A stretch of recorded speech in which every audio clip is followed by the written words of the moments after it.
자, 오늘 한번 살펴봅시다. 비례식과 비례배분이니까 한번 들어가 보면, 자, 첫 번째라고 말하는 건 뭐냐면 비라는 게 나오는데, 이 비는 뭐냐면 우리가 일상생활에서 보는 그런 비, 가수비 이런 게 아니야. 수학적으로 말하는 비는 너와 내가 가지고 있는 거를 서로 비교한다. 그래서 무슨 말이냐면 내가 뭐 볼펜을 3자루를 갖고 있는데 너는 볼펜 5자루를 갖고 있어. 그러면 이거를 비로 표현하면 나는 3대 5라는 이러한 걸로 나타내는 거를, 그거를 우리가 비다라고 표현하는 거야. 비. 그러니까 내가 가지고 있는 거, 그 다음에 네가 가지고 있는 거, 또는 네가 가지고 있는 거, 내가 가지고 있는 거, 이런 식으로 비교하는 것 자체를 뭐라고 한다? 그거를 비라고 한다. 그래서 실생활에서 볼 수 있는 거는 축구 스코어 같은, 그러니까 어떠한 점수 스코어 같은 게 대표적으로 좋은 비예요. 무조건 그게 다 맞진 않겠지만. 자, 근데 이 비를 분수로 표현을 해. 그러니까 분수로 표현을 하게 되는데, 그거를 분수로 나타내는 거를 뭐라고 하냐면 그거를 비율이라고 하는 거고, 우리가 이 앞에, 그러면 이렇게 물어볼 수 있잖아. 그럼 분수를 어떻게 표현할 건데? 라고 했을 때 앞에 있는 거를 비교하는 양, 뒤에 있는 거를 기준 양이라고 둬가지고 이거를 기준 양분에 비교하는 양이라고 놓을게요 라고 하는 거를, 그거를 비율이라고 하는 거야. 우리가 기준 양과 비교하는 양으로 나타내서 이거를 뭐라고 한다? 이거를 비율이라고 한다. 그래서 뭐 대표적으로 퍼센트 같은, 그러니까 뭐 몇 퍼센트다 몇 퍼센트다 라고 말하는 것들이 대표적으로 말하는 비율이 될 거고, 그래서 우리가 이거를 가지고 이야기하는 게 뭐냐라고 하냐면 그거를 비다라고 하는 거예요. 그래서 쉽게 말하면 뭐다? 몇 대 몇, 이런 걸 얘기하는 거예요. 자, 그래서 비례식이라는 게 나오게 되는데, 우리가 일단은 실제로 선생님이 사전을 찾아봐 가지고 비례한 단어 뜻을 한번 찾아봤는데 총 몇 가지가 나왔냐면 이렇게 3가지가 나와 있어. 근데 그 중에서 가장 중요한 건 뭐냐면 첫 번째야. 뭐냐면 한쪽의 양이나 수가 증가하는 만큼 그와 관련해 있는 수도 증가하는 거를 우리가 뭐라고 하냐면 그거를 비례라고 하는데, 조금의 나중에 파생을 하면 우리가 정비례, 반비례라는 용어도 하겠지만, 여기서 말하는 비례는 뭐냐면 몇 대 몇은 몇 대 몇처럼 이렇게 커져가는 관계를 얘기하는 거야. 그래서 수학적으로 말하는 비례식이다라고 하는 건 뭐냐면, 자, 2분의 1은 4분의 2와 같이, 우리가 그래서 이렇게 표현을 하잖아. 근데 이거를 각각을 보게 되면 이거 비율이고 비율이거든. 그래서 비로 표현을 하면 1대 2는 2대 4. 그러면 이런 식으로 표현해 주는 거를 뭐라고 하냐면 이거를 우리가 비례식이다라고 하는 거야. 그래서 몇 대 몇은 몇 대 몇이다. 그래서 이런 식으로 표현하는 걸 뭐라고 한다? 그거를 비례식이라고 한다. 그 중에서 선생님이 빨갛게 칠하는 부분, 이 빨갛게 칠하는 부분을 보게 되면 우리가 보는 기준에서 봤을 때 이 바깥쪽에 있거든. 그래서 이거를 우리가 뭐라고 부르냐면 이거를 외항이라고 부르고요. 파랗게 칠하는 부분은 안쪽에 존재를 하기 때문에 이거를 우리가 뭐라고 부르냐면 이거를 내항이다라고 하는 거예요. 그래서 비례식에서 말했을 때 우리가 말하는 외항과 내항이 이렇게 해서 구분이 된다라고 하는 거고, 그럼 비례식에서 중요한 성질 2가지가 존재하는데, 첫 번째는 뭐냐면, 자, 아까 우리가 사전적인 의미로 봤을 때 한쪽이 증가하는 만큼 다른 쪽도 증가를 한다고 했지. 그럼 이 말의 의미가 수학적으로 말했을 때는 뭐냐면, 앞에 있는 수가 이만큼 커지면, 그러니까 곱하기 2배만큼 커지면 뒤에 있는 수도 2배만큼 커져야 된다는 거예요. 첫 번째는 이거야. 같은 수를 곱한 만큼 이 다른 거에도 똑같이 곱해줘야 된다라고 하는 게 비례식의 가장 중요한 첫 번째 성질을 얘기하는 거고, 두 번째 성질은 뭐냐?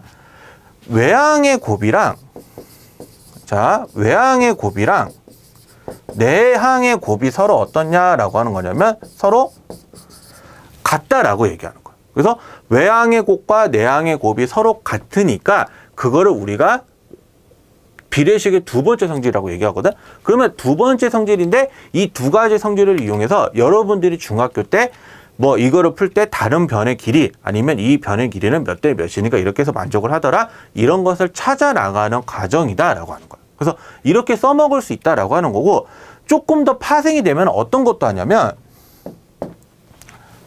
우리가 비례식이다라고 했었을 때 뭐 3분의 x는 6분의 2와 같아요 라고 한다면 x가 얼마인가요? 라고 물어볼 때도 비례식의 성질을 써서 푼다라고 하는 거야. 무슨 말이냐면 이게 지금 뭐가 되는 거냐면 이게 서로 비례식으로 표현하면 외항이 되거든. 그래서 얘네 둘을 곱한 값이랑 얘네 둘을 곱한 값이 서로 어떻냐라고 하냐면 서로 같다야. 그래서 6 곱하기 x는 3 곱하기 2가 돼서 6이 되니까 따라서 x는 뭐가 되느냐라고 하는 거냐면 1이 된다라고 하는 거예요. 그래서 이런 식으로 찾아 나가는 방법이 비례식의 성질을 이용해서 푸는 겁니다. 그래서 이런 식으로 계산한다는 것을 꼭 기억을 하세요. 자, 세 번째는 뭐냐면 비례 배분인데 이거는 되게 쉬운 내용인데 여러분들이 굉장히 말이 어려워서 그런지 좀 이해를 어려워하는 단어인데 비례 배분이 뭐냐면 자, 비례 말 그대로 비례하면서 배분 나눠준다야. 그러면 어떻게 해서 나눠줄 거니? 라고 이렇게 해서 물어보는 거예요. 자, 어떻게 생각하면 되냐면 엄마가 용돈 5만 원을 줬어. 자, 엄마가 용돈 5만 원을 가지고 형한테 3만 원, 동생한테 2라는 3대 2라는 비율로 나눠주겠다라고 했어. 그러면 자, 형이 얼마를 갖는 돈이니? 라고 물어보면 5만 원에다가 어떻게 하냐면 3 더하기 2분의 형이 가지고 있는 비가 얼마냐면 3이지. 그래서 이런 식으로 곱해주는 거야. 그러니까 전체 비를 더해 준 것분에 그 형이 갖는 비. 그래서 이렇게 해서 갚는 것들을 말하는 거를 뭐라고 한다? 이거를 비례 배분이라고 한다. 그래서 이거는 총 계산해주면 얼마가 나오느냐? 3만 원이 나온다라고 이렇게 얘기하는 거야. 그래서 어떻게 한다? 그 시만큼 비만큼 이렇게 나누어 준다. 그게 뭐다? 비례 배분이다. 자, 이거를 실제로 이제 시험 문제 나왔을 때 어떻게 해서 물어보냐면 자, 예를 들어 삼각형이야. 자, 삼각형 세 내각이 1대 2대 3이야. 그러면 가장 큰 각은 얼마인가요? 라고 이렇게 물어봤을 때 삼각형의 세 내각의 합이 얼마냐면 180도거든? 그러면 이 180을 하는데 전체 비가 어떻게 했냐면 1대 2대 3이잖아. 그래서 이 1 더하기 2 더하기 3을 하되 그 중에서 가장 큰 거를 물어봤기 때문에 답은 3이다 라고 이렇게 얘기하는 거야. 그래서 이 전체가 얼마인지 한번 생각을 해보고 그것에 해당하는 비가 얼마인지 이렇게 만들어 보는 건데 그럼 이거를 총 계산해 주면 얼마가 나오느냐? 90도라는 각이 나오게 되는 거예요. 비례 배분이에요. 비례 배분. 그래서 이런 식으로 우리가 표현하면서 이거를 어떻게 나눠줄래? 얼마의 비로 나눠줄래를 생각하는지를 꼭 명심하세요. 자, 한번 문제를 볼게요. 자, 첫 번째. 검은색 물감과 흰색 물감을 2대 3으로 섞어서 회색 물감을 만들었을 때. 자, 이게 뭔 말이냐면 검은색 물감하고 흰색 물감을 섞으면 회색이 된대. 중요한 건 그냥 이게 중요한 게 아니야. 자, 몇 대 몇이야? 2대 3으로 섞었대. 그래서 검은색 물감을 10ml 넣었으면 흰색 물감의 양은 얼마냐라고 물어보는 거야. 그러면 어떻게 하냐면 2대 3은 검은색이 2죠. 그러면 그거에 해당하는 물감의 양을 10이라고 뒀고 흰색 물감의 양은 모르기 때문에 이거를 네모라고 둔다면 자, 비례식의 성질 두 가지 중에 아무거나 써도 됩니다. 자, 근데 가장 많이 쓰는 게 요거니까 이걸로 써볼게요.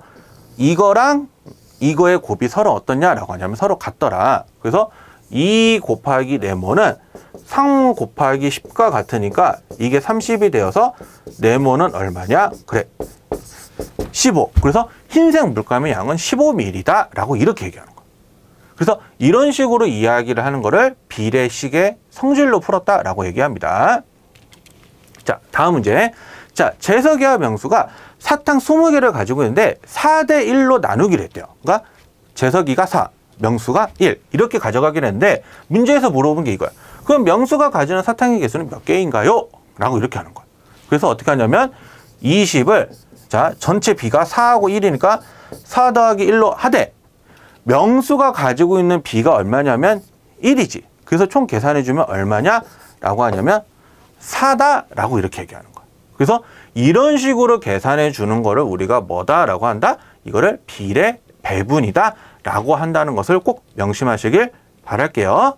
비례 배분은 솔직히 말하면 내가 너희들의 입장이 아니기 때문에 뭐가 어디서 어려운지는 모르겠는데 선생님이 생각하는 관점에서 가장 중요한 건 뭐냐면 전체의 양. 그러니까 삼각형의 세 내각을 1대 2대 3으로 나누었다 라고 했을 때 삼각형 각의 크기 전체 크기도 한번 생각해 볼 필요도 있고 그리고 그것에 해당하는 거를 어떤 식으로 계산을 해주냐야. 그래서 있는 그대로 다 더하되 그 중에 해당하는 양. 그래서 이런 식으로 계산해서 나타내 주는 거기 때문에 비례 배분을 어렵게 생각하지 마시고요.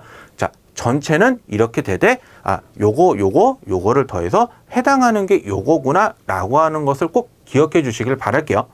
그리고 그 이에 비례식이란 성질 두 가지, 그리고 비라는 거. 그러니까 그 가정이 올라가면 올라갈수록 비라든지 비율이라든지 이런 걸 구분하지는 않지만 그중에 우리가 비례식의 성질이라고 하는 거는 어떤 수학 문제를 풀더라도 많이 써먹기 때문에 꼭 여러분들이 같이 기억을 해 주시길 바랄게요. 오늘 하루도 고생하셨습니다.